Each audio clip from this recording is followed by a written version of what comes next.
Isso, alguém falou inglês aí.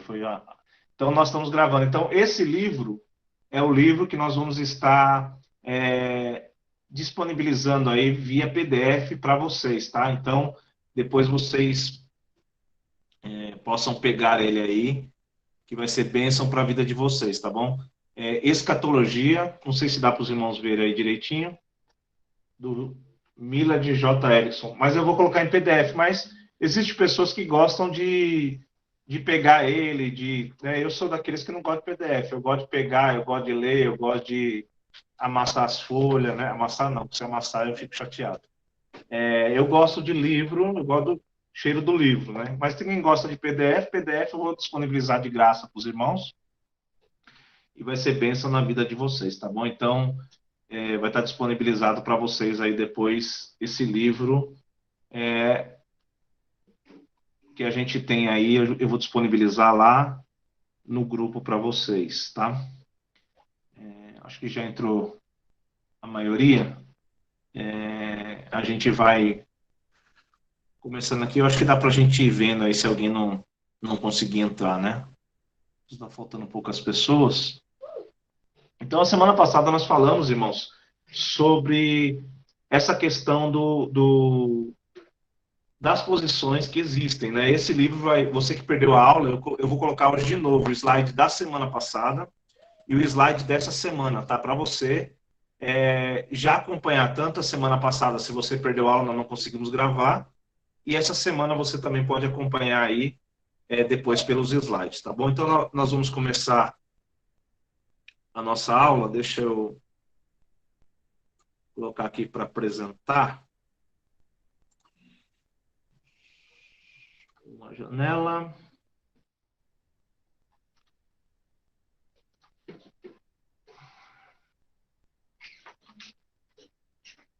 Os irmãos estão conseguindo ver aí?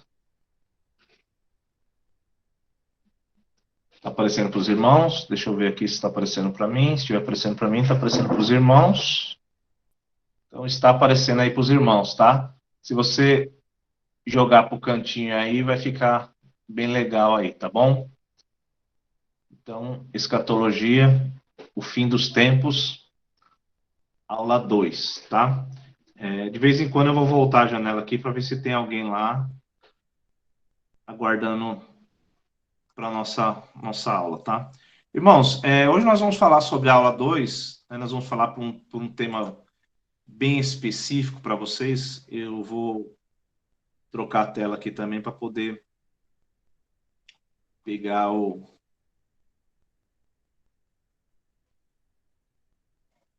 as demais coisas. Só espera um pouquinho, irmãos, para a gente ficar bem inteirado.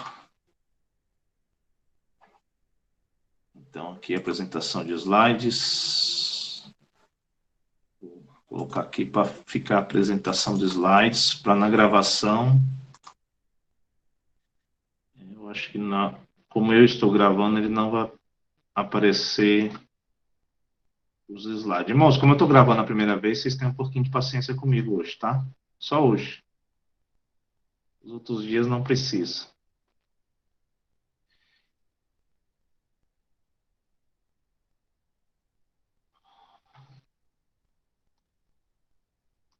Então, escatologia é o final do tempo, aula 2. Nós vamos falar hoje sobre a volta de Jesus, tá bom, irmãos? Então, nosso tema principal hoje é a volta de Jesus. Então, nós vamos aí falar o que acontece na volta de Jesus, né? Quais são o antes e o depois, o antes, o durante e o depois. Nós vamos falar aí sobre essa volta de Jesus, tá bom? Então, vamos nessa. Então, na linha do tempo aí da volta de Jesus, tem o antes, tem o durante e o depois, né? Antes da volta de Jesus, durante a volta de Jesus e depois da volta de Jesus. Então, nós vamos ver aí essas três linhas de tempo aí, tá? Hoje nós vamos ver o durante, tá? E aí a semana que vem nós vamos ver o antes e o depois. Nós vamos começar pelo durante, tá? Então, nesse princípio, nós vamos começar aí pelo durante, nós vamos fazer um pouquinho ao contrário. Depois a gente vai para o antes e depois a gente vai para o depois da volta de Jesus. Então, pastor, você está fazendo ao contrário, é já um pensamento para isso mesmo, para vocês entenderem um pouquinho, tá bom? Queridos, quando a gente começa a estudar a volta de Jesus, uma das palavras que nós vamos ver muito, muito, muito, muito, é uma palavra grega chamada parousia, tá? Parousia. Então, ela é usada por volta de 24 vezes no Novo Testamento, tá?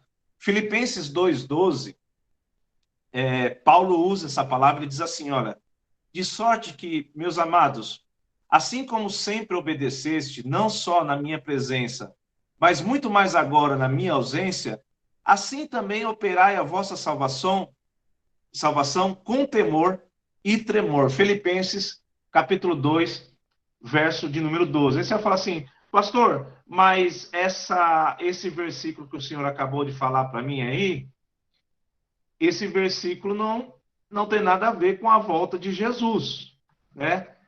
Sim, irmãos, mas eu quero que você entenda a primeira palavra, parousia. O que significa parousia? Significa a presença física de alguém. Paulo está dizendo assim, olha, meus amados, assim como sempre me obedeceste, não só na minha presença. Então, a parousia, o que é? A parousia é a presença de alguém, tá? A presença de alguém no nosso meio. É algo que está ali para os nossos olhos verem, tá? Então, não é algo que é fictício, né? Então, muitas pessoas falam que a volta de Jesus ela não será uma volta que nós vamos ver isso mais para frente, que você não vai conseguir ver. Mas, ó, pastor Marquinhos, Deus abençoe, querido. Então você vai conseguir sim, porque parousia é a presença física de alguém, tá? Então, Mateus 24:3, irmãos, deixa eu dizer algo para vocês. Nós estamos dando aula, mas você depois confere os textos bíblicos, tá bom? Você sempre olha os textos bíblicos. Sempre que você estiver aprendendo algo, irmão, anota os textos bíblicos, compare os textos bíblicos, para que você não seja enganado, tá? Então, Mateus 24:3 diz assim, e estando assentado, quem estava sentado? Jesus. No Monte das Oliveiras, chegaram-se a ele os seus discípulos, em particular, dizendo, dize-nos, quando serão essas coisas e qual sinal haverá da sua vinda e do fim do mundo? Então, a expressão vinda também é parousia, tá? Em grego também é parousia. Então, estar presente fisicamente e vinda também é parousia. Você vai ver em outros textos como a parousia aparece como descer, chegar, desembarcar. O que é isso? É a presença física de alguém que está chegando a algum lugar. Então, presta atenção, você está lá num voo, né? Então, a pessoa fala assim, olha, pastor Marquinho, que voa bastante, hein, pastor Marquinho? Estou chegando no aeroporto de Congonhas. Então, ele não está lá ainda. E aí ele fala assim, agora eu desembarquei no aeroporto de Congonhas. Quer dizer, desembarcar quer dizer que ele está ali presente fisicamente. Então, parousia, essa palavra em grego, grava bem essa palavra, irmãos. Ele vai falar sobre essa presença física de Jesus em nosso meio. Não vai ser uma presença espiritual, como alguns dizem. Por isso que, quando você diz que o milênio e a volta de Jesus não vai ser algo físico, você está indo contra todas os versículos que estão apontando para essa volta de Jesus. Então, nós precisamos estar bem atento a isso, tá? Então, vamos falar sobre 3 características aí básicas da volta de Jesus.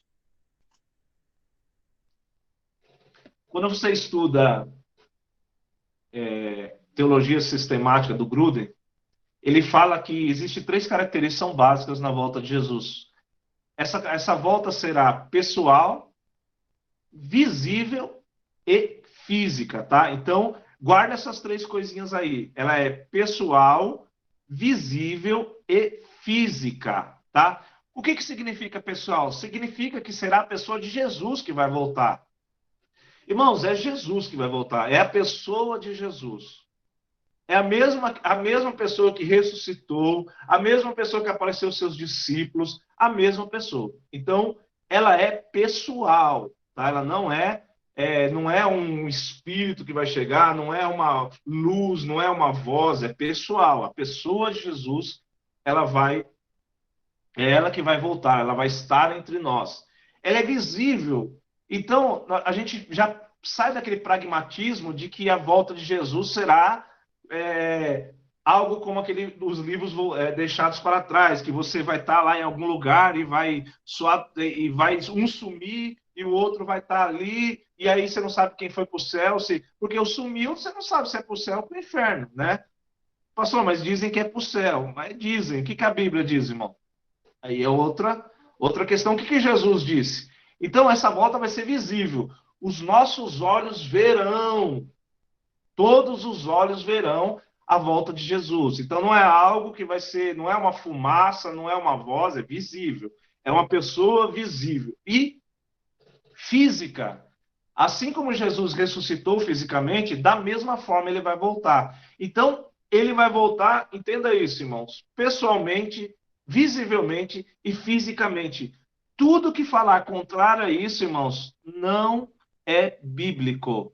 Tudo que falar que Jesus vai vir numa luz, Jesus vai vir num cometa, Jesus vai aparecer numa voz, tudo isso é antibíblico.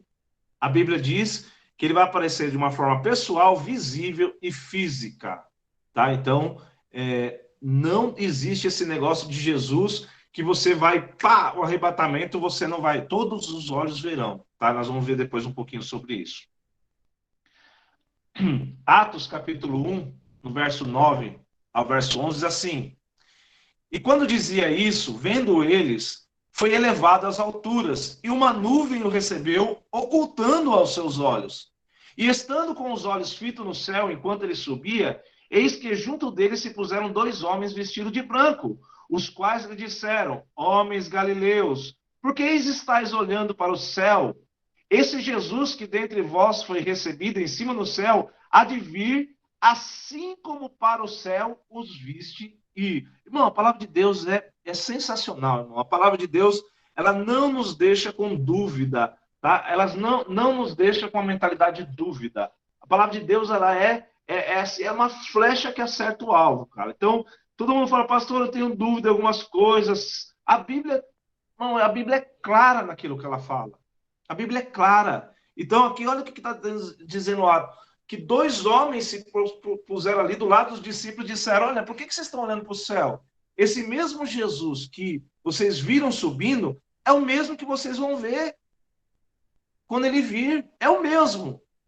É o mesmo corpo, é a mesma face, é a mesma voz, é o mesmo corpo glorificado, é a mesma. Então, a volta de Jesus é visível. Tá? A Bíblia está nos mostrando isso. Então, você estudando aqui conosco, você está vendo que a volta de Jesus é visível. Não tem esse negócio, irmãos, que nós vamos ser arrebatados e vai sumir, todo mundo vai ficar desesperado. Cadê? Isso é contra, irmão. Isso vendeu muito livro, isso deu filme, mas isso não é isso é uma teoria, né? Que não é uma teoria que a gente acredita, porque a Bíblia nos mostra que não tem exatamente nada a ver com isso que as pessoas dizem por aí, tá bom? Então, vamos correr aqui. Então, eu falei para vocês que nós vamos estudar o antes, o durante e o depois. Nós vamos começar pelo durante, tá? E aí depois nós vamos voltar para o antes e o depois. Então, durante a volta, vamos começar o nosso estudo de uma forma pouco comum. Em vez de começarmos por aquilo que vai acontecer antes da volta de Jesus, vamos começar pelos eventos durante a sua volta. E depois retornamos para os eventos antes de sua volta e finalizamos com os eventos após a sua volta. Então, queridos, vamos começar a ver de uma forma diferente. Nós vamos ver durante a sua volta e depois nós vamos ver antes e depois da sua volta. Então, eu quero falar hoje sobre 6 pontos que são cruciais que vai acontecer na volta de Jesus. Talvez amanhã você aprenda escatologia com uma outra pessoa, ela pode falar sobre 7 pontos, outra pode falar sobre 5. Isso não é algo fechado, tá, irmãos? É algo que a gente vai ver nos pontos principais e tem pontos que a gente não necessariamente fala aqui para que você veja em outros momentos que nós vamos dar das aulas. Né? Tá? A gente fechou em 6 pontos. Né? A maioria dos professores de escatologia que eu conheço, a FAI, o próprio Ângelo Basso, e outros que eu conheço aí da nossa teologia pré-milenarista, eles sempre batem nesses 6 pontos. Tá? Então, por isso que nós montamos 6 pontos. Primeiro ponto, haverá o soar de uma trombeta. Então, irmãos, começando a volta de Jesus, vai começar com o soar de uma trombeta. Quando Jesus voltar, terá uma trombeta soando. Pastor, onde está escrito isso? 1 Coríntios, capítulo 15, versos 51 e 52, diz assim: Eis que vos digo um mistério. Na verdade, nem todos dormiremos, mas todos seremos transformados. No momento, num abrir e fechar de olhos. Onde pegaram aquela a teoria do deixados para trás foi aqui, ó. Num abrir e fechar dos olhos. Quer dizer, a pessoa vai pá, mas olha o que o texto está falando. Ante a última trombeta. Porque a trombeta soará e os mortos ressuscitarão incorruptíveis e nós seremos transformados. Então, Paulo está dizendo o que em 1 Coríntios? Olha, irmãos, eu vou contar um mistério para vocês. Esse texto a gente vai ver muito. Que mistério é esse? Nem todos nós dormiremos. Era uma esperança que Paulo tinha, irmãos. Como é uma esperança que nós temos. Apesar de nós termos muito mais hoje, o que eu posso dizer, sinais que Paulo tinha. Mas era a esperança que mantém viva o evangelho no coração daqueles homens, ao ponto de eles darem a sua vida pelo evangelho, o que tem mantido a chama viva. Mas nós estamos aí muito mais perto do que Paulo, com certeza. Ele diz, olha, nem todos nós dormiremos, mas todos seremos transformados. No momento, no abrir e fechar dos olhos, ante a última trombeta. O que é antes? Durante a última trombeta, nós vamos, aqueles que estão mortos, vão ressuscitar, os mortos em Cristo, tá? Irmão, eu estou fazendo uma mensagem e eu queria depois até, eu vou disponibilizar essa mensagem para vocês, eu devo pregar aí alguns domingos. Eu vou falar sobre as marcas de uma conversão verdadeira.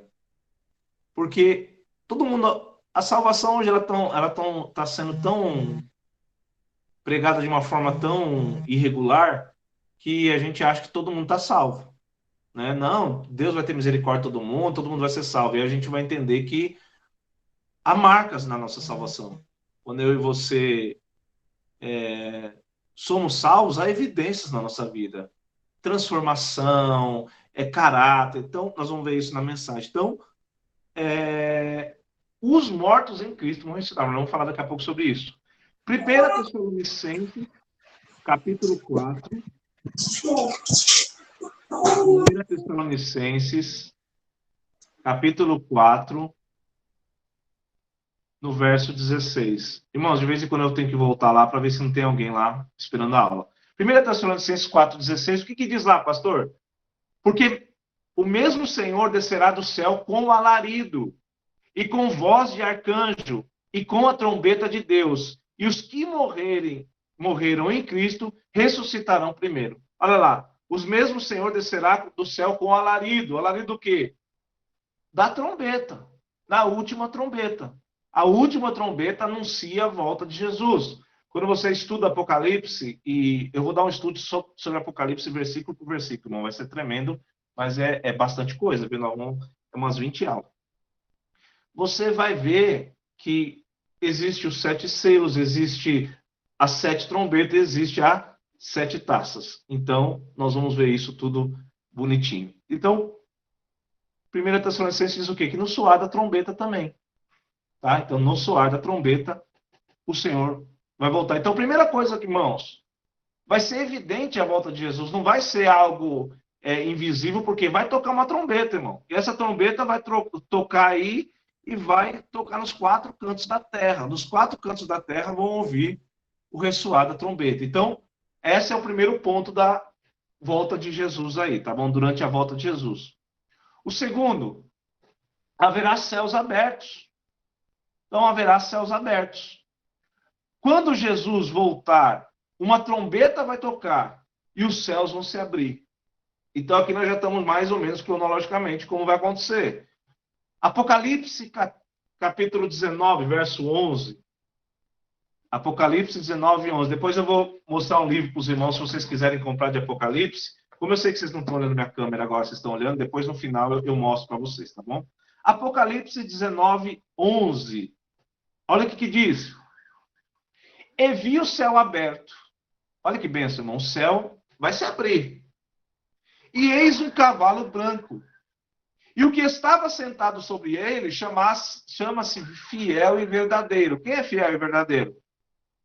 E julga e peleja com justiça. Quem é esse, irmão, que está sobre esse cavalo? Jesus. Amém? Então, nos últimos dias, ele vai, na volta de Jesus, ele vai aparecer e os céus vão se abrir. Lembra, tinha uma música, o chão vai tremer, os céus vão se abrir. Os céus vão se abrir, irmão, sobre nós. Que maravilha isso, né, irmãos? A gente sempre pede céus abertos, né? E se abra os céus. O céu só vai se abrir, irmão, na volta de Jesus. É tremendo isso, cara. É algo assim, se você parar a pensar, uma trombeta tocando, o céu se abrindo. Meu Deus do céu, cara. Que vontade de chorar que dá isso. Terceiro ponto. Jesus irá aparecer montado em um cavalo ou uma nuvem. Então, eu vou te explicar essa controvérsia que algumas pessoas dizem, pastor, vai ser num cavalo, vai ser numa nuvem, vai ser aonde? Então, nós vamos ver aí onde vai ser. Apocalipse 19, 11, nós acabamos de ver aí, esse versículo, e vi o céu aberto, e eis que o cavalo branco, e o que estava sentado sobre ele chama-se fiel e verdadeiro, e julga peleja com justiça. Apocalipse 1, 7. Eis que vem com as nuvens, e todo o olho verá, até os mesmos que os transpassaram, e todas as tribos da terra se lamentarão sobre ele, sim e amém. Ué, pastor, mas espera aí, um versículo diz que ele vai vir num cavalo, e o outro versículo diz que ele vai vir numa nuvem. Aonde ele vai vir, no cavalo ou na nuvem? Vamos ver? Olha o que diz Isaías, capítulo 19, verso 1. Isaías 19, 1. Olha que tremendo isso, irmãos. Peso do Egito. Eis que o Senhor vem cavalgando numa nuvem ligeira, e entrará no Egito, e os ídolos do Egito estremecerão diante dele, e o coração dos egípcios se derreterá no meio deles. Pastor, ele vai vir numa nuvem ou no cavalo? Em ambos. Ambos. E aí tem um significado e um sentido para isso, queridos. Na história antiga, Baal, quem não sabe Baal, era um dos mais fortes principados que existiam. Algumas pessoas dizem que Baal significa Beelzebu, Astarote, Asmadeu e Leviatã. Não esquece isso, irmãos, tá? E ele era conhecido por ter uma carruagem e cavalgava sobre as nuvens. Isso era um mito. Que as pessoas diziam, olha, o Deus que cavalga sobre as nuvens é Baal. Baal que é Deus forte. Baal que não sei o quê. E aí Deus, ele pega esse título e fala, opa, olha aqui para mim. Esse título não é de Baal, não. Não, senhor. Baal está tomando um título que é meu. Eu vou tomar esse título de volta. Deus toma o título de novo para ele.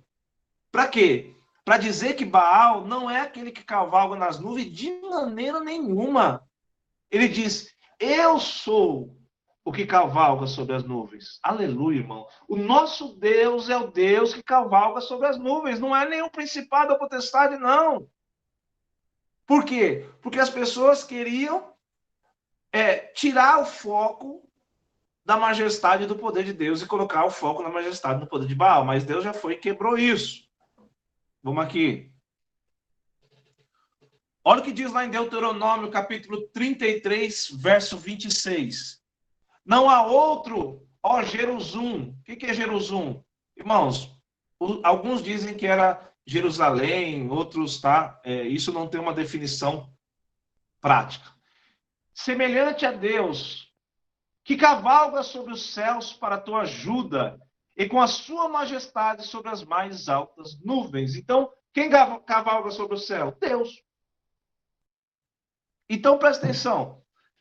Jesus virá montado em um cavalo e Jesus virá nas nuvens. É a mesma realidade. É a mesma realidade, tá? Quando você vê nuvem na Bíblia, qual que é o sentido de nuvem? O sentido é a glória de Deus, é o Shekinah.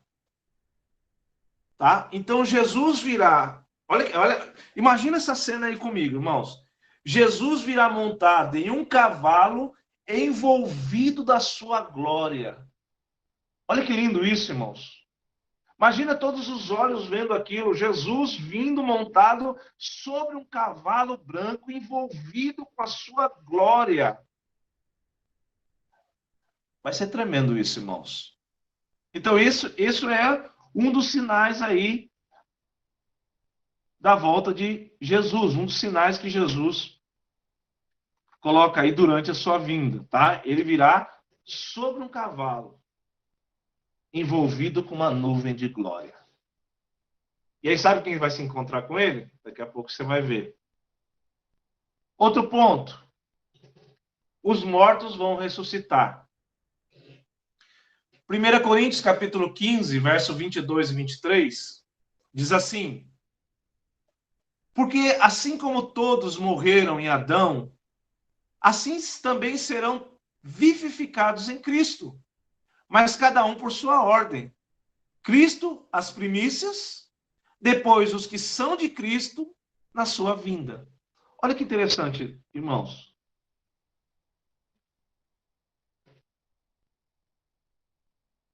Paulo está dizendo assim, olha, todos serão vivificados em Cristo, tá? Todos.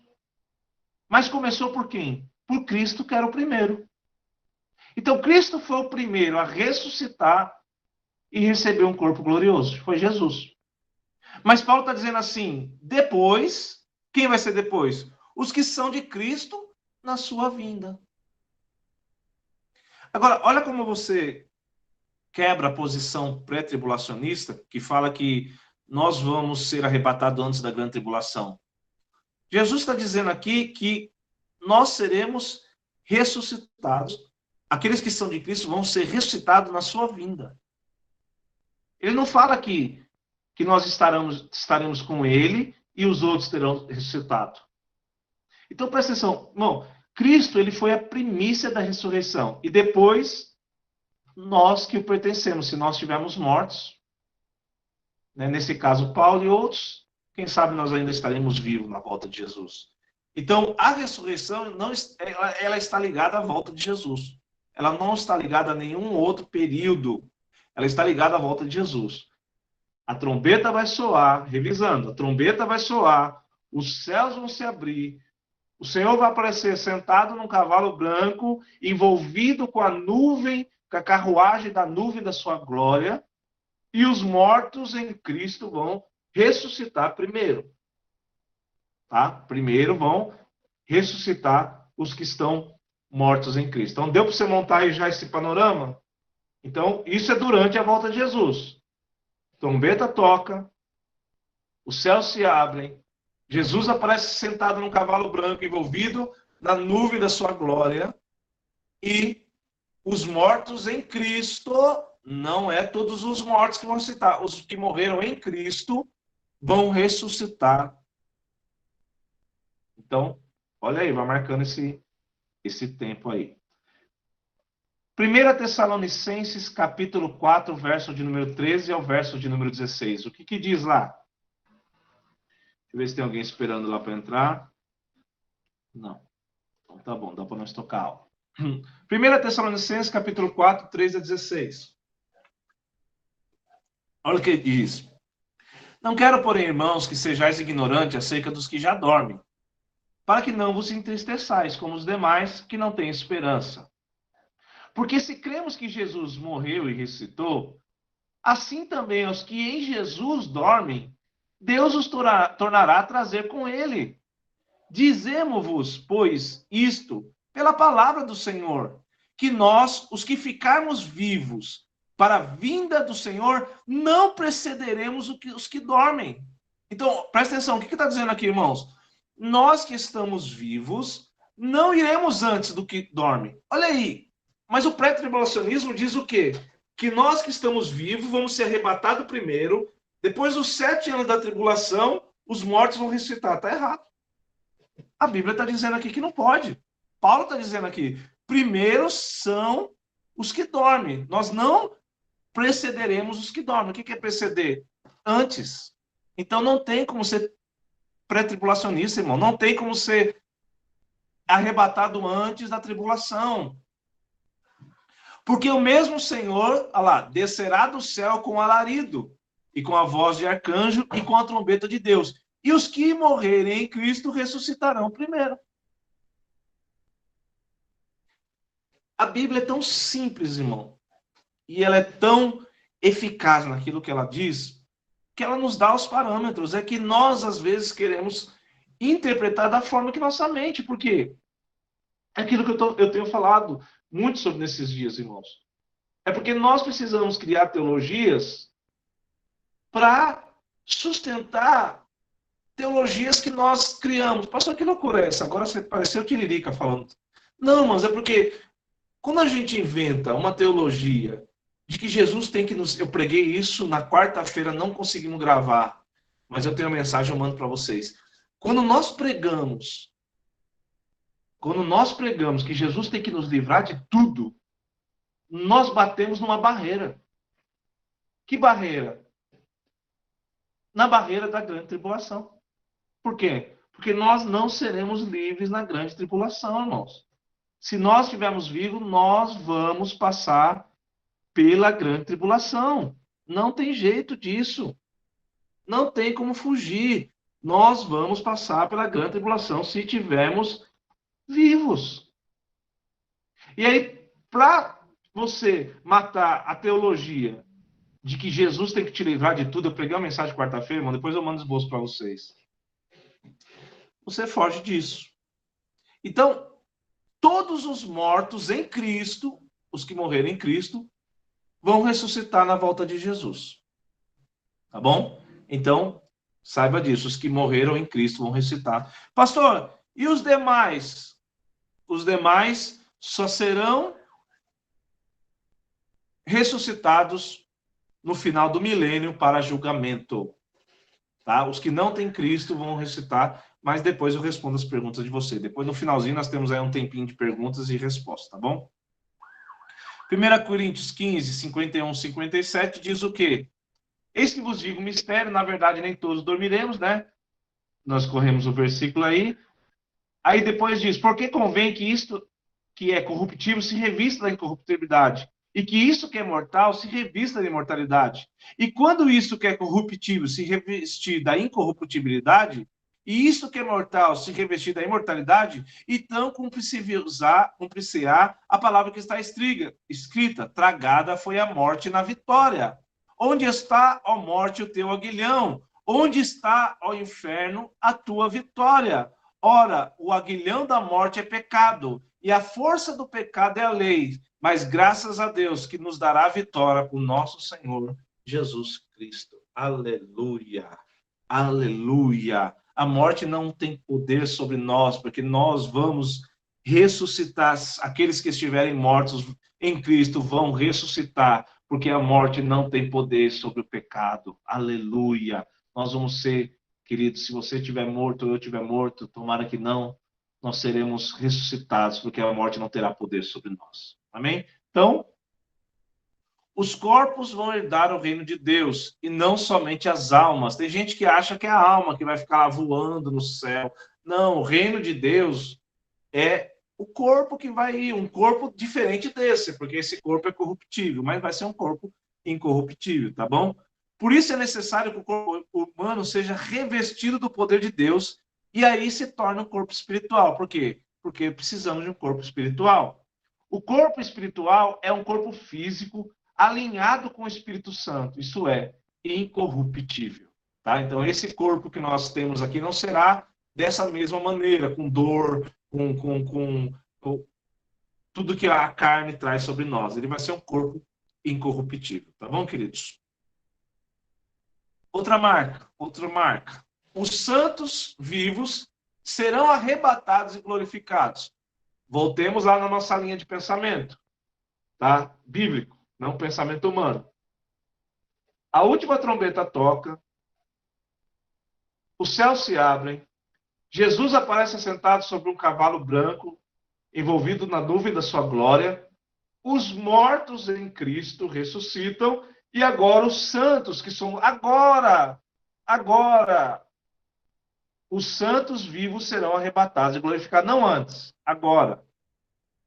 1 Coríntios diz isso, né? Que primeiro serão os mortos ressuscitados e nós seremos transformados. Essa transformação será o quê?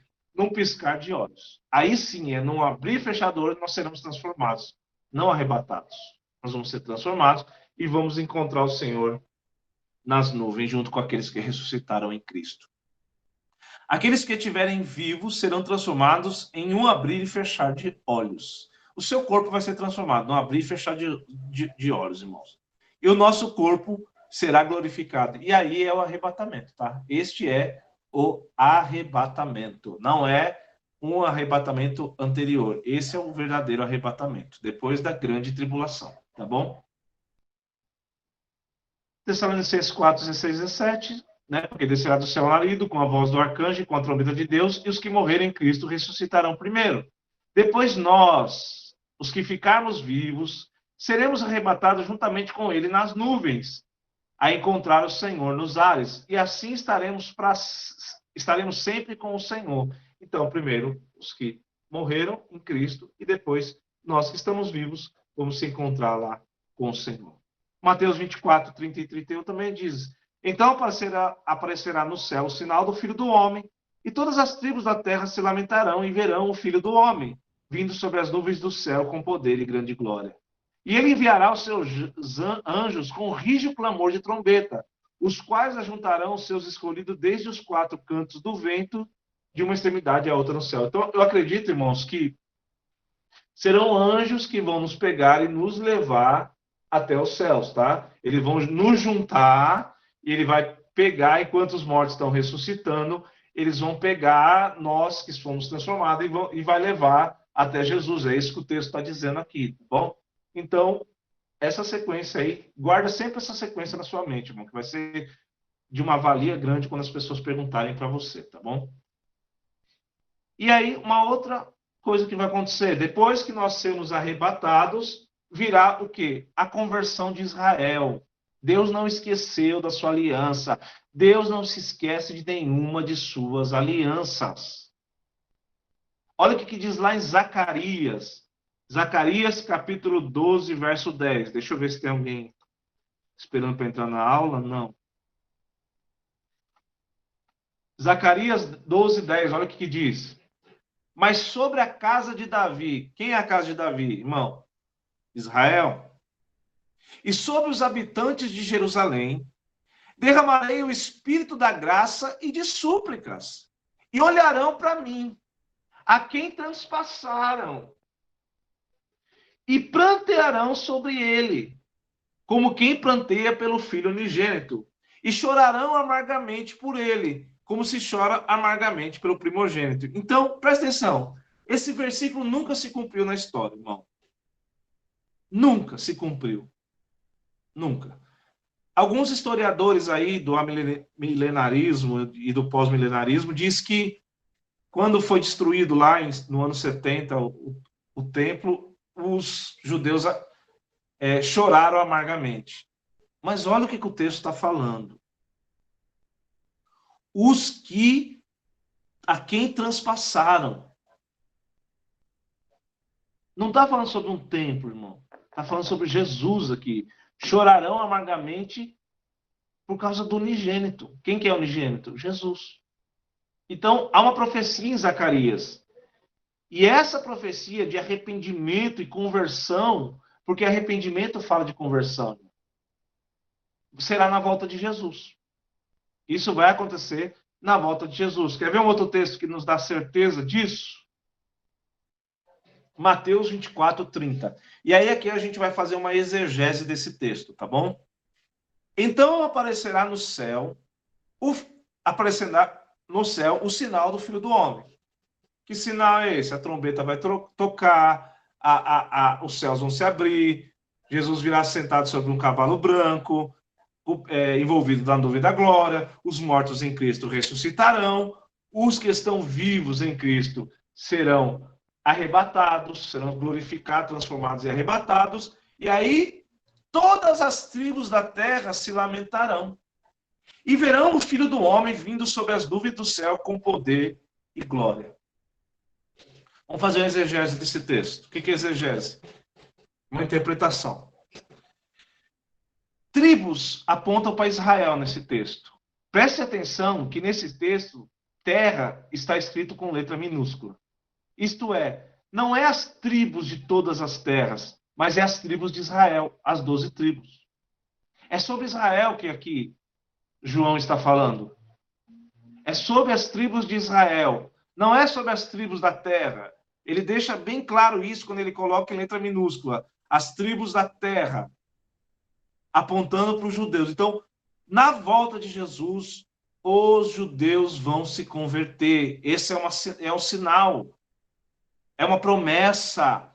Foi uma promessa de Apocalipse. Deus vai derramar sobre os judeus o espírito de arrependimento e de pranto e de choro. Eles vão se arrepender, porque eles vão ver Jesus vai dizer, olha, este é verdadeiramente o Filho de Deus, esse é verdadeiramente o nosso Rei, e nós transpassamos ele, os nossos pais transpassaram ele, os nossos avós transpassaram ele, a nossa geração passada não aceitou ele, nós também não aceitamos ele, agora nós vimos o sinal do céu, nós vimos o céu se abrir, nós vimos as trombetas tocarem, nós vimos tudo acontecer. Então, esse é verdadeiramente o Filho de Deus, e eles vão se converter.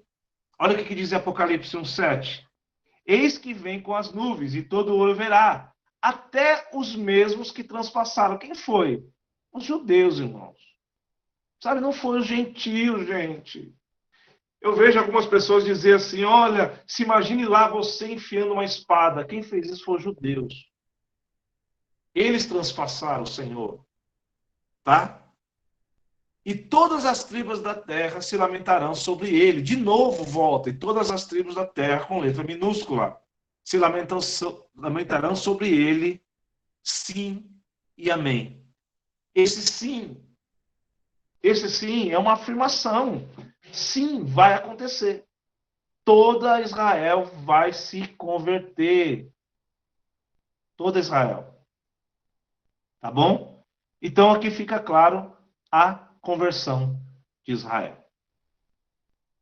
Maranata, vem Senhor Jesus.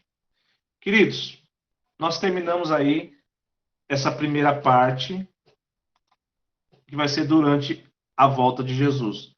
Eu queria agora com vocês, né, eu vou alterar aqui o layout, e eu queria agora deixar aberto para vocês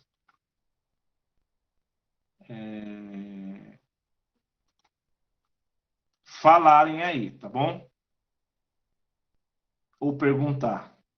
Quem quiser perguntar alguma coisa, quem quiser comentar. Eu não consegui ver as perguntas, né? Eu posso ver se tem alguma pergunta aqui anterior, tá? Mas se você puder me perguntar de novo, você pode me perguntar e vamos tirar as dúvidas aí que você teve dessa aula. Se quiser fazer algum comentário, você está aqui para isso, tá bom? O livro que eu falei, agora você clica em cima da onde eu estou falando aí para aparecer na tela para você, eu aí. Tá? O livro que eu falei é esse daqui, ó. Apocalipse, comentário exegésico do Grant Osborne. Tá? Esse livro aqui, irmãos, eu consegui, rapaz, num preço maravilhoso. Tá bom? Então, Thalita perguntou qual a diferença de corpo, alma e espírito. 1 Tessalonicenses, não é? Capítulo 5, verso 23. 1 Tessalonicenses 5, 23 fala sobre isso, né? Vamos ver se eu tô bom de Bíblia ainda. Ó, 1 Tessalonicenses capítulo 5, verso 23, que o próprio Deus de paz o santifique integralmente, que todo o vosso espírito, alma e corpo sejam mantidos irrepreensíveis na vinda do nosso Senhor Jesus Cristo. O que significa isso, pastor? Irmãos, nós somos um corpo, corpo é isso físico que você sente aqui, tá bom? Então, esse corpo aqui que sofre o pecado, esse é o corpo. A nossa alma é o centro das nossas emoções. Algumas pessoas dizem que é o coração, a mente, é o centro das nossas emoções. Então, quando você pega o fogo lá, pega lá uma coisa, um isqueiro lá, e você queima o seu corpo, você sente a dor no seu corpo, esse é o nosso corpo. A sua alma, e aí a sede das suas emoções, é quando eu chego com você e falo uma palavra que te magoa. Eu acho é a sua alma, tá? Pastor, e o espírito? O espírito vem de Deus, irmãos. O espírito é o que nos dá vida. Você sabia que um dos maiores problemas na clonagem humana foi que eles conseguiram clonar o corpo e a alma, mas eles não conseguiram dar vida por causa do espírito. Por quê? A Bíblia diz que o corpo vai para o pó, o espírito volta para Deus, porque é de Deus, e a alma toma o rumo que ela decidiu durante a vida. O que é esse rumo? Céu ou inferno. Então, viu, Thalita? Essa é a diferença de corpo, alma e espírito. O corpo é essa matéria. A alma é o centro das suas emoções. Tá? É o que vai receber depois do corpo glorificado. E o espírito volta para Deus, que é a vida. Por isso que só Jesus pode dar vida. Deu para entender? Pastor, quando fala das trombetas tocarem, vamos literalmente escolher as trombetas, todas as pessoas, todo mundo vai escutar. Paulo diz lá, eu vou contar um mistério para vocês que todos vão ouvir. A mesma coisa será na abertura dos 7 selos. Todo mundo vai ver aquilo que vai estar acontecendo, tá bom? Nós vamos ver. O primeiro selo vai abrir. Tal. Irmãos, é bíblico. Se você pegar Apocalipse, lê lá depois Apocalipse, nada do que está acontecendo agora é a abertura dos selos ainda, irmão. Tem gente, já tem pastor que falando que está abrindo o selo. Que selo que está abrindo, irmão? Olha Apocalipse. Apocalipse está falando literalmente o que vai acontecer, tá? Então nós vamos ouvir, sim. Todo mundo vai ouvir as trombetas. Até porque as trombetas começam a soar depois do segundo, né, na grande tribulação, no segundo período. A grande tribulação, nós vamos falar um pouquinho depois dela numa aula, ela é dividida em 7 anos, dividido de 3 anos e meio, 3 anos e meio. Os primeiros 3 anos e meio vai ser paz, irmão. Por quê? O anticristo vai trazer paz na terra, mas quando chegar aos 3 anos e meio, ele vai quebrar a aliança que ele fez, e aí vai começar o império do anticristo. Aí começa a abertura dos selos e as trombetas tocarem, tá? Nós vamos ver isso. Fala, pastor, tá me ouvindo? Tô te ouvindo. Paz, querido, bem? Pastor, você tá como duas... Simone. Oi? Não, você tá como Simone. Pode falar, Patrick. Pastor, eu tenho 2 perguntas aqui, né? Não, uma pergunta, no caso. Lá em Lucas 21, versículo 36, Jesus fala sobre os sinais dos fins dos tempos e diz bem assim: estejam sempre atentos e orem para que vocês possam escapar de tudo que está para acontecer e está em pé diante do homem. Como o senhor falou aí, que né, a gente... Lucas o quê? Desculpa. Lucas 21, verso 36. 36. Isso. E lá em Apocalipse, né, que fala sobre a igreja de Filadélfia. Ele diz: visto que você guardou a minha palavra de exortação, a perseverança, eu também guardarei da hora da provação, que está para vir sobre todo mundo, para pôr à prova os que habitam na terra. Isso. Esse escapar, né, vai ser, assim como o senhor falou, a gente tem que passar pela tribulação, né?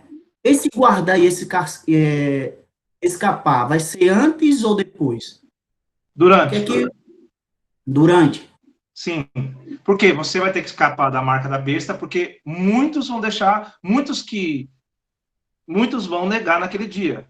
Jesus disse, sim, muitos vão negar. E é isso que ele está falando aqui, olha, quando vier esses eventos vão acontecer, cuida para que você não caia, para que você se apresente em pé diante do Senhor, porque você pode Sim, cair.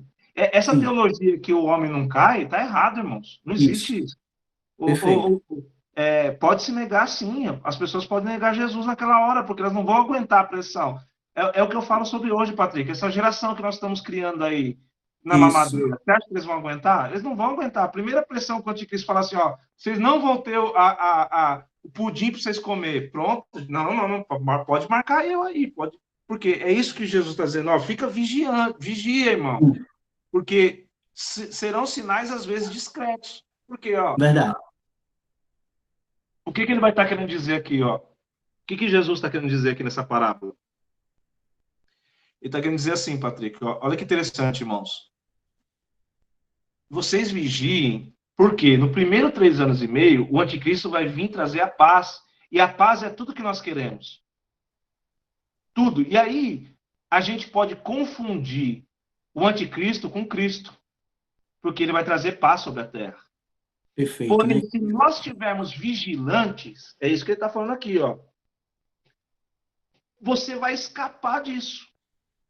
Por que você vai escapar? Porque você conhece a palavra e você é vigilante. Você sabe, opa, esse cara aí. Porque ele vai se apresentar como. Quem diz que ele não pode se apresentar como um líder religioso aí? A gente vai falar, uau, é alguém que Deus levantou. Então é isso que Jesus está querendo dizer. Olha, cuidado e preste atenção nos eventos que vão acontecer. E que você escape deles. E que quando você escapar dele, você se apresente de pé diante de mim. É isso que Jesus está dizendo. Deu para entender aí? E sobre lá, Filadélfia, que ele disse que vai guardar, é da mesma linha? Sim, por que ele vai guardar? Assim, Jesus vai, cara, ele vai guardar a gente. É óbvio, ele Durante vai. a perseguição. Sim, ele vai guardar. Ele vai guardar. Isso, o guardar não quer dizer que a gente não possa, porque a Bíblia diz que Sofrer, terão isso. porque assim, a gente tem uma visão de guardar muito. Pastor, o cara estava servindo a Cristo e foi morto, foi guardado. Irmão, ele vai ter uma coroa diferente da minha, a sua. Ele Sim, foi guardado, por quê? Porque a vida já não tem valor. O que ele está dizendo aqui? Guarda para que você tenha a vida eterna. Guarda agora aqui, ó, porque você está nos últimos dias e eu vou proteger você. Ainda que a morte venha, ainda que o anticristo venha sobre você, ainda que você passa por tudo que você tem que passar, eu estou te guardando. Por quê? uhum, Eu vou te dar. É por isso que ele diz assim, ó, toma cuidado para que não tomem tua coroa. sim, perfeito. Porque se eu estou te guardando, ó, Patrick, eu estou te guardando. O te guardar não quer dizer, eu estou guardando o que é teu, cara. Sofra por mim, lute por mim, batalhe por mim, seja uma voz nesses dias, seja aquele que vai pregar o evangelho, seja aquele que vai sofrer, porque você vai sofrer. Mas Sim, saiba de uma coisa: o que eu tenho guardado para você cheio, está verdade. guardado e protegido, e você está protegido. Essa é a proteção que Deus está falando para a igreja de Filadélfia. Tá? Então, Perfeito, é essa proteção. perfeito, perfeito, Perfeito? Deu para entender, perfeito. irmão? Perguntaram Entendi, mais alguma sim. coisa aqui? Deixa eu ver. Pastor, só os judeus terão a chance de ser convertidos? Não, todo mundo. Mas os judeus Deus vai tratar especialmente na volta dele com os judeus. Agora, lógico, você começa a ver todas essas coisas e alguns vão se converter também, tá? Então, naquele momento ali, Jesus vai ter um tratamento especial com Israel, tá? Porque Israel é o povo dele, gente, né? Não, não, eu falei aqui, nós somos enxertados. Nós somos enxertados. Nós não somos a videira, nós somos enxertados nela. Os gentios nós somos enxertados nela. Tá? Então é lógico, ele tem um tratamento especial. Irmãos, como ele teve um tratamento especial, Deus teve um tratamento especial com o filho que ele rejeitou de Abraão. Teve ou não teve? Quando a mãe deixa o filho lá na árvore chorando, quem que aparece lá? O anjo do Senhor. Por quê? Porque Deus já estava apontando, olha, eu tenho algo com Israel, mas eu também tenho algo com os gentios. E vai chegar um momento que eu vou enxertar os gentios na videira. Então, irmãos, ele tem um tratamento diferenciado com Israel. Mas todos, meu, imagina, o céu se abrindo, aparecer todo esse negócio aí, você vai se converter, irmão. Você não acha que quando começou o dilúvio, um monte de gente não saiu correndo atrás da arca? Mas, no caso da arca, já era tarde, que a arca já tinha sido selada a sua porta. Depois do arrebatamento, que Cristo reinará no terceiro templo e governará a terra de Israel? Sim, Rose. Não somente a terra de Israel, mas todo o mundo será transformado.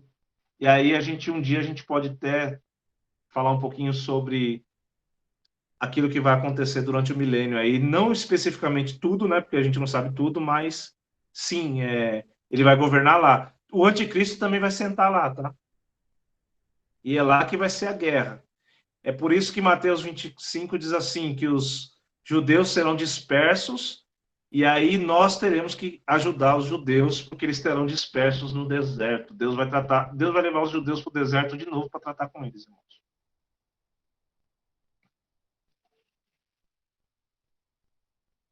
Hoje os irmãos estão com mais alguém, irmão? Vamos lá.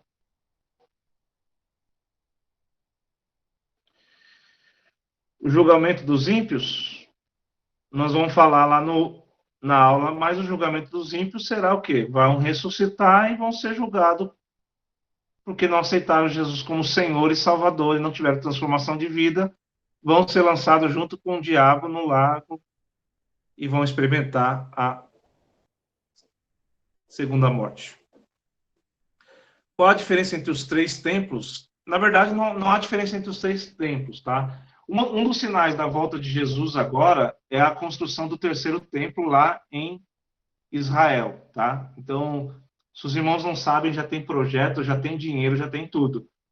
O que acontece, irmãos, é que um dos começos da paz mundial vai ser quando liberarem para Israel construir esse templo. E aí eu estou pensando em dar, numa das aulas para você, dar o que eu penso do anticristo, tá? Da onde virá o anticristo e por que ele vai se assentar lá no trono do terceiro templo. Mas o terceiro templo é o que vai ser construído lá, né? Porque foi construído primeiro pelo rei Salomão, foi derrubado, depois foi construído lá por Esdras e Neemias, né?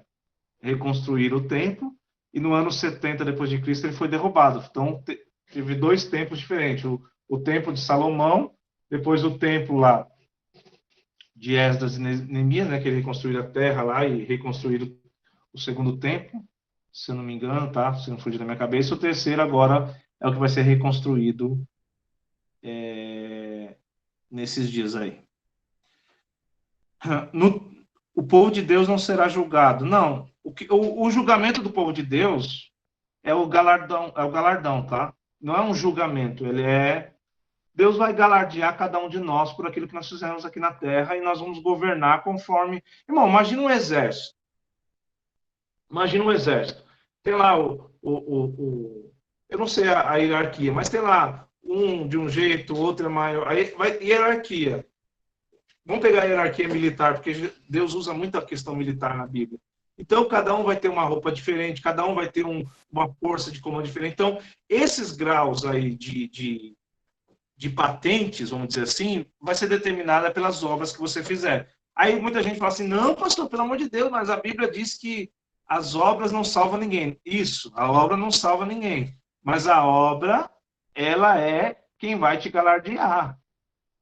Tá? Então, o povo de Deus não vai entrar no julgamento. Quem vai entrar no julgamento é aqueles que não tiveram Cristo, tá? Esse é o julgamento final lá em Apocalipse 20. Se eu não me engano, é Apocalipse 20. Mas nós vamos falar na próxima aula sobre isso, tá? Então, nós não seremos julgados. Não há julgamento sobre nós. É só o julgamento de galardão mesmo. Entendeu, tia?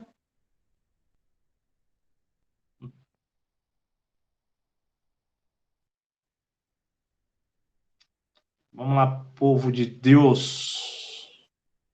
Seremos galardoados. Sim, haverá um galardão para cada um de nós. Nós precisamos, nem todos vão reinar com Cristo. Tá? Nem todos serão rei e sacerdotes. Haverá os reis da terra normal, que haverá pessoas naquele tempo, e haverá os reis levantados pelo Senhor. Tá? Eles vão governar no natural e nós vamos governar no principal. Irmãos, não existe principados e potestades hoje do mal? Existe ou não existe? Que governam a terra? Esses daí vão cair. E quem vai assumir o governo espiritual da terra? Os eleitos. Então nós vamos assumir o governo espiritual. Não quer dizer que você vai mandar no Brasil. Pode ser que ainda esteja o Bolsonaro lá, ou outro qualquer, um governante, um rei segundo o coração de Jesus. Entenda isso. Mas nós vamos ser o governo espiritual da terra. É por isso que a terra não será.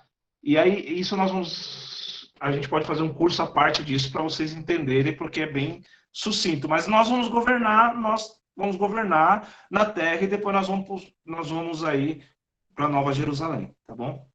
Como será a divisão? Níveis é igual principados, potestades, príncipe dos ares, vão ser por. A Bíblia não fala assim, ó, vai ser general, tenente, mas é nessa patente. A gente entende porque, por causa dos exércitos, das divisões bíblicas, a gente entende que Deus já vem criando uma mentalidade dessa mentalidade de governo. É óbvio, irmão, nós não podemos governar sobre Paulo. Né? Não podemos governar sobre Paulo, imagina. Nós temos que queimar bastante lenha ainda para governar sobre Paulo. Nós temos que governar. Nós temos um governo que nós vamos ser nos dado, é lógico, existem pessoas que vão estar debaixo de nós. Tá? Então, é um governo dessa forma. A ressurreição do povo de Cristo será física? Sim, toda ressurreição é física. A ressurreição conta com o corpo. E aí agora o corpo será glorificado. Aí Jesus disse lá, os mortos ressuscitarão primeiro. Então, aonde tiver o corpo, a alma vai lá encontrar o corpo e os anjos vão pegar esse corpo glorificado com essa alma e levar até as nuvens para Jesus. É isso que nós lemos no texto lá. O texto deixa bem claro isso. Que será assim. Pastor, Oi. como é que eu fiz a pergunta, aí caiu, acho que o senhor respondeu, não ouvi. O senhor disse que nós seremos galardoados tipo uma hierarquia, Sim. né? De acordo com as nossas obras. Sim. Cortou, Luz.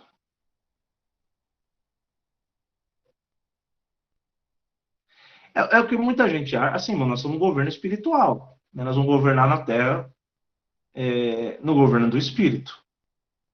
Tá bom? Uma coisa que todo mundo acha é que quando Jesus voltar, todo mundo que não aceitou Jesus, Jesus já vai matar. Não vai matar ninguém.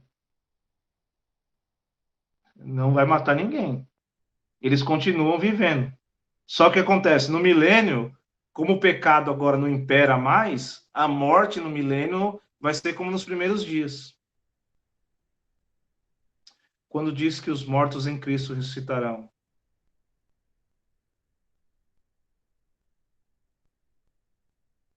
Os mortos em Cristo que vão ressuscitar, irmãos.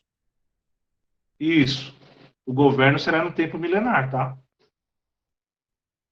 É os 1000 anos, irmão. O governo, Deus tem que governar na Terra. Deus não criou a Terra e deu errado com Adão e Deus desistiu do processo. Deus continuou o processo. Mas agora o homem vai ter um novo rei aí. Fala, pastor, tá me ouvindo? O que é galardão? Galardão é um prêmio, é uma recompensa para aquele que servia a Cristo. A Bíblia diz que cada alma que você ganha, você tem uma pedra na coroa. Galardão diz que as suas obras, né, 1 Coríntios diz que as suas obras passarão pelo fogo, e aquilo que você fez de palha, feno e madeira vai queimar, porque são obras que você fez para se engrandecer.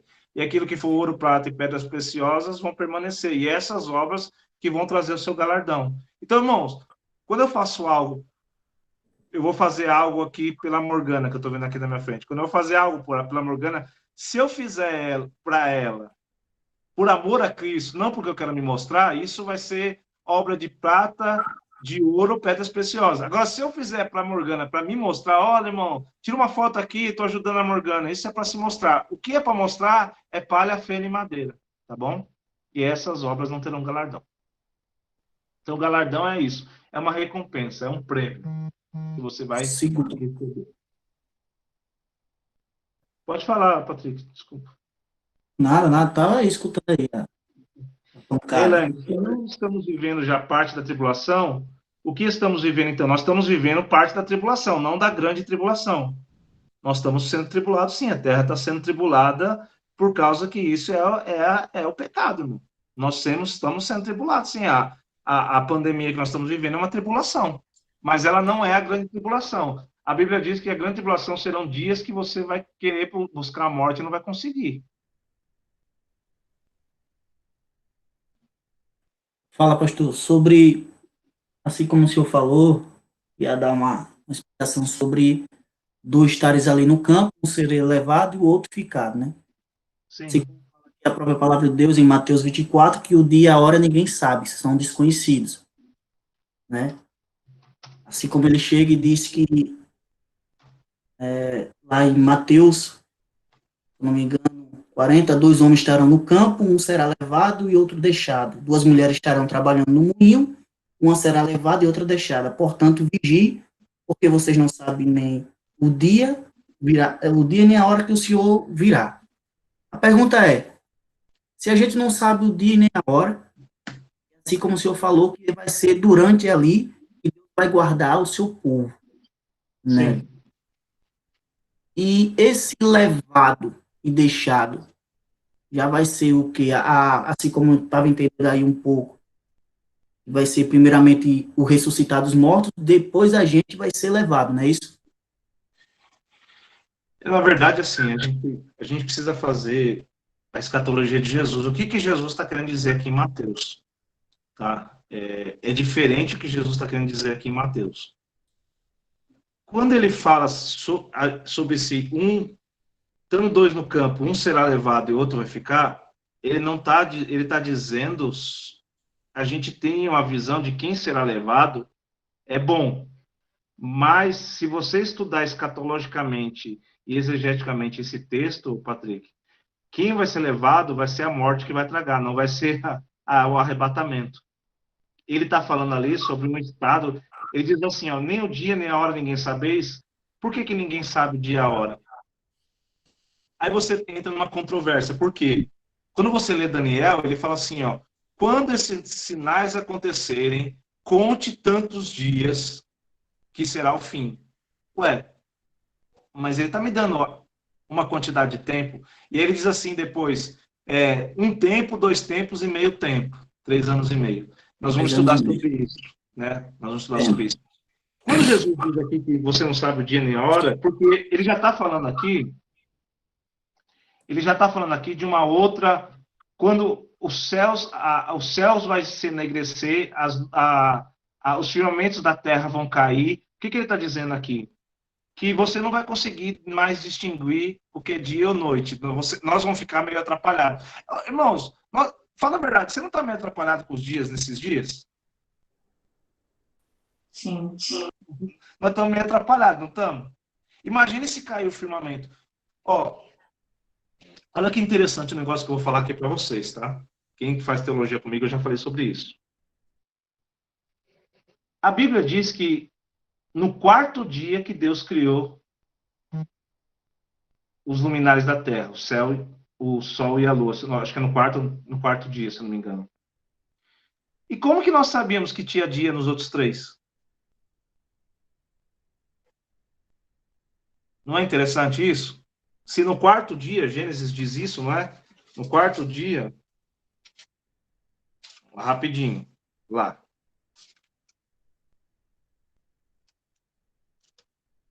Ó.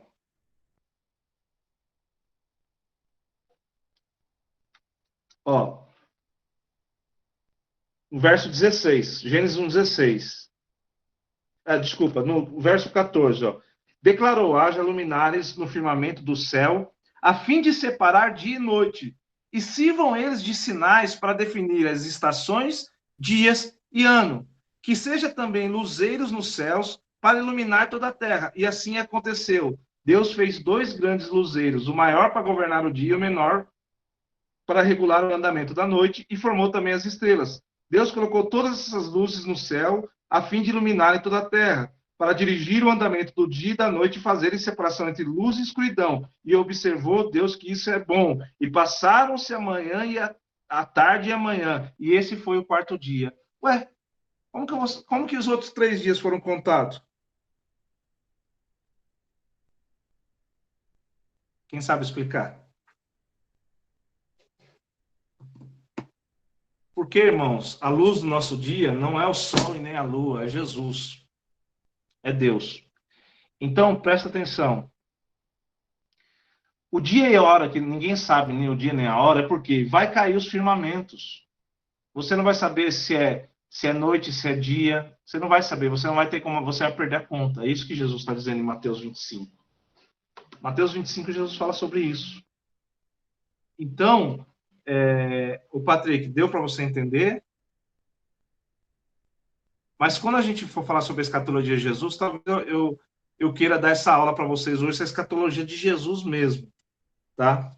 A gente vai falar sobre isso.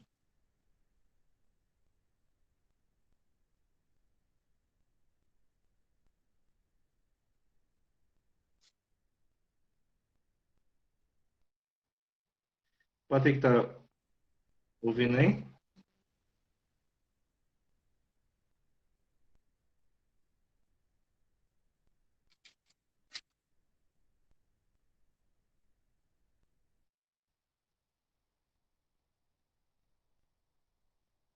Ó,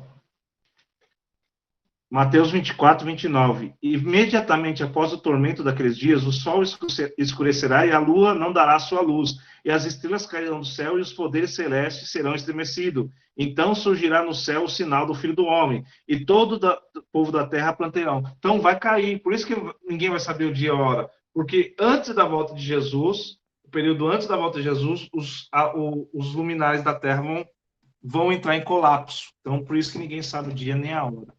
Acho que o Patrick caiu. Morgana, você conseguiu abrir seu microfone?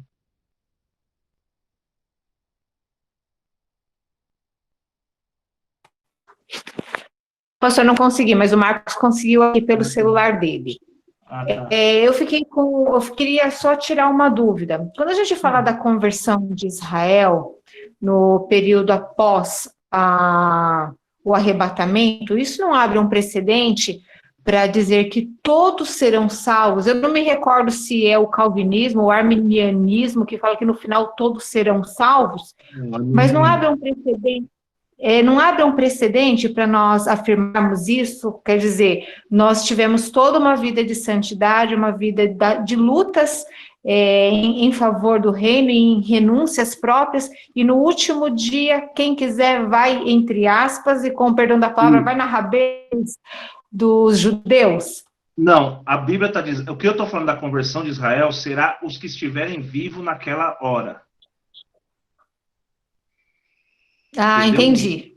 Os que estão vivos naquele momento. Não é os que morreram. Os que morreram, se morreram sem Jesus, aqueles antes de Jesus foram justificados pela fé. A Bíblia diz isso. Abraão foi justificado pela fé, os demais foram justificados pela fé e na lei.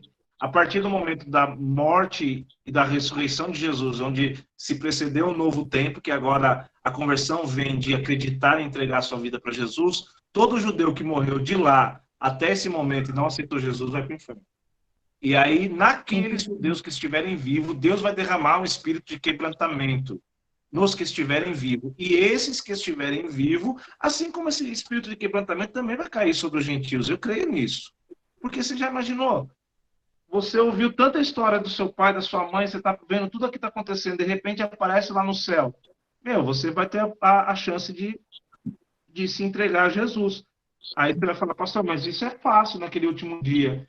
Irmãos, a gente nunca vai entender os tempos e as estações de Deus, isso não adianta. Mas os que serão salvos serão aqueles que estiverem vivos e se entregarem a Jesus. Se algum deles também, quando a gente fala toda Israel, não quer dizer que todo homem, mas será um grande número. Né? Quando a gente fala num todo, não é 100%, mas se 90% se converter, já é um todo. Né? Israel será convertido ao Senhor. Isso tem alguma coisa a ver com os 144 mil? Não, isso é número de governo, tá? Isso é número de governo. Isso são 12 tribos vezes 12. Se você pôr 12 vezes 12, dá 144. E os 1000 são o reino milenar. Entendi. É um tipo de governo, porque as tribos de Israel vão se assentar para governar de novo. Os cabeças das tribos, que são os filhos de José, eles vão se assentar para governar sobre as tribos de novo. Deu para entender? Deu sim. Obrigada, pastor. É claro que a gente aqui não vou conseguir explicar para vocês todos os detalhes. É por isso que a gente, como o Patrick falou lá sobre a Mateus 24, é interessante talvez a gente fazer um curso depois da escatologia de Jesus, sobre Mateus 24, 25, versículo por versículo, e Daniel 7 a 12, versículo por versículo. Aí é interessante. Que aí a gente vai ter uma abertura muito maior de pensamento aí sobre profecia e essas coisas. O que você não entendeu, Elaine?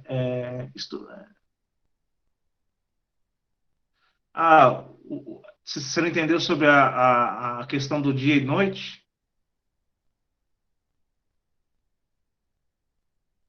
Ela caiu. Algumas pessoas acabam caindo ou saindo, tá, irmãos? Mais alguém quer perguntar alguma coisa? Aproveite.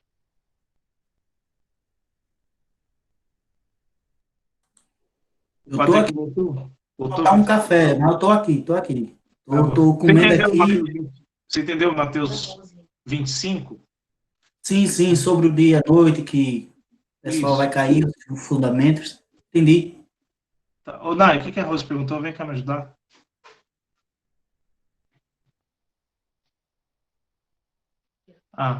Mateus 27, 52 fala que quando Jesus, no momento em que se entrega o Espírito na terra, tremeu, os sepulcros se abriram, os corpos de muitos santos que tinham morrido, se isso houve ali um arrebatamento? Não. Ou não houve um arrebatamento ali. Mateus 27 está falando sobre uma escatologia também, mas não é um arrebatamento ali, tá bom? O Espírito de vida veio sobre a terra e alguns ressuscitaram. Até porque alguns tinham que entender que aqueles que ressuscitaram, mas não foram muitos não, tá? Alguns que ressuscitaram junto com Jesus ali, eles voltaram a morrer, tá bom? Eles voltaram e morreram. Mas é interessante a gente preparar um estudozinho sobre isso, Mateus 27, 52. Depois eu preparo e te mando, tá, Rose? Aí eu compartilho lá no grupo, lá para vocês entenderem o que foi que realmente aconteceu ali, tá? Alguns ressuscitaram junto com Jesus, mas eles voltaram a morrer. Jesus não. Jesus voltou com o corpo ressuscitado. Eles ressuscitaram ali como Lázaro ressuscitou, tá? Ele ressuscitou com o corpo ainda humano que voltou a morrer, não com o corpo glorificado. O arrebatamento é a ressurreição com um corpo glorificado. Deu para entender, Rose? Ressurreição é corpo glorificado, irmão. Agora você pode ressuscitar como Lázaro e morrer de novo. Lázaro vai ressuscitar de novo, né? Lázaro vai ser o único não, né? Outros também ressuscitar 2 vezes. Como também nós temos 2 homens na Bíblia que não morreram. E esses 2 homens vão precisar morrer, né? Porque se o rei e o mestre morreu, por que eles não vão morrer? E quando que eles vão voltar? Na grande tribulação. Porque eles precisam morrer. Mais alguém aí, meus lindos? A gente tem alguns minutinhos ainda, dá para... parece confuso, irmãos. É porque a gente tem toda uma montagem de um contexto do antes, durante e depois, tá? Parece confuso, mas depois do término desse curso, vai parecer menos confuso e você vai ter mais noção de quem é Cristo. E é isso que é o gostoso, tá? Porque as 2 testemunhas, Elias e Enoque. Por que vai ser gostoso, irmão? Porque agora você tem propriedade para falar sobre isso. Agora, irmãos, é óbvio que a gente precisa montar uma gama de estudos, e aí isso depende de vocês, tá? Eu estudei escatologia durante 1 ano de faculdade, eu leio, cara, já li talvez uns 10, 15 livros, eu leio, então, você pega um livro sobre Apocalipse, dessa grossura aqui. É óbvio que num curso aqui de 5 semanas, por isso que eu falei que a escatologia é básica. você não vai conseguir ter todo o contexto, não vai conseguir. Agora, a gente pode ir criando, a gente pode ir fazendo alguns cursos aqui, por exemplo, a escatologia de Jesus, Daniel, e a gente vai colocando mais fundamento. Agora, é óbvio que num mês vocês não vão entender tudo, não. E Moisés vai ressuscitar na hora que Jesus voltar junto com os outros mortos. Moisés não ressuscita e nem vem antes. Moisés morreu.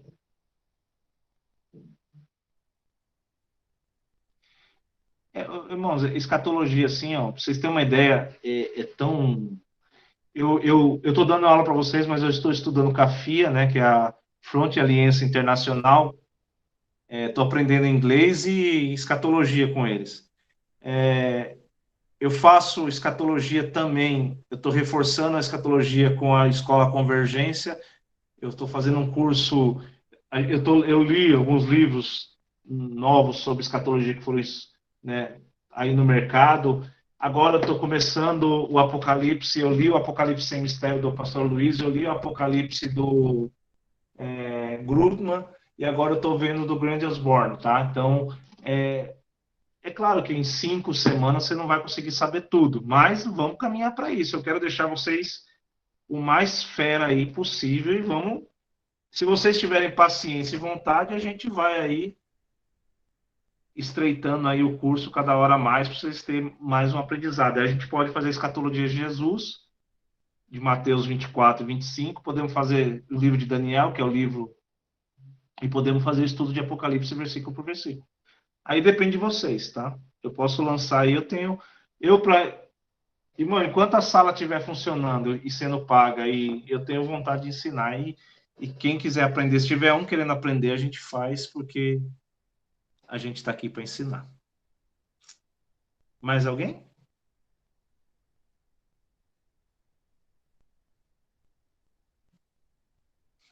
É verdade, Helene. A Dani falou assim, pastor, eu não consigo ler tudo isso. Eu leio e traduzo para você. Não, irmãos, leitura é prática. Se você começa devagarzinho, é como exercício físico. Ninguém consegue correr uma maratona. Todo mundo começa a correr em volta de um quarteirão, até você chegar numa maratona. A leitura é a mesma coisa. A leitura é amor pela leitura, né? Então, para mim, quanto o livro mais grosso for, para mim, eu amo mais. É claro que esses livros aqui não é uma leitura capa a capa, mas é um livro exegético que você vai estudando sobre ele, mas leitura é amor. Leitura é... E, pastor, como que eu posso amar? Todo dia você pegando um pouco e indo aos poucos, você vai aprendendo mais e mais, cara. Aprender sobre Jesus é maravilhoso, irmãos. A Dani falou, chegaremos no seu patamar, nesse patamar. Não... Durante a volta, podemos mencionar a profanação do templo. Morgana, nós vamos falar semana que vem sobre isso, antes, porque para começar ali os 3 anos e meio, o anticristo vai ter que sentar no templo e profanar o templo, tá? Alguns dizem que a profanação do templo foi lá quando o rei sacrificou porcos lá, mas não é essa profanação que Jesus disse, não. Jesus disse na profanação que seria no futuro, não a profanação anterior a ele, tá? Mas vai ser profanado, o templo vai ser profanado. Não vai ser destruído, mas vai ser profanado. Já vai ser profanado com um cara sentando lá dizendo que ele é o rei. É aos poucos, irmão. Leitura é aos poucos. Tem um livro chamado Entendes o que Lê. É legal. Já li também. Entendes o que Lê. É um bom livro para começar a praticar a leitura. Entendes o que Lê. É muito bom. Mais alguém, irmãos? Irmãos, e não ache, não julgue que eu sei tudo, não, viu? Eu sou ainda menino, estou caminhando, eu quero aprender mais e mais, mas eu quero partilhar aquilo que a gente tem juntos aí. Irmãos, mais ninguém? Vamos encerrar nossa aula hoje? Vamos encerrar? Então tá bom, queridos. Um beijo no coração de vocês. Segunda-feira que vem nós temos mais. Dê algumas dicas lá, se vocês querem que a gente continue um curso em julho, a gente vai estar aí tranquilo também. A gente pode lançar um curso em julho sobre a escatologia de Jesus. Se vocês quiserem, tiverem turma para isso, vamos fazer. Lança lá no grupo lá, eu quero, e a gente faz, tá? Eu estou colocando os slides lá. Deus abençoe cada um de vocês, um beijo no coração e até segunda-feira que vem, no nome de Jesus.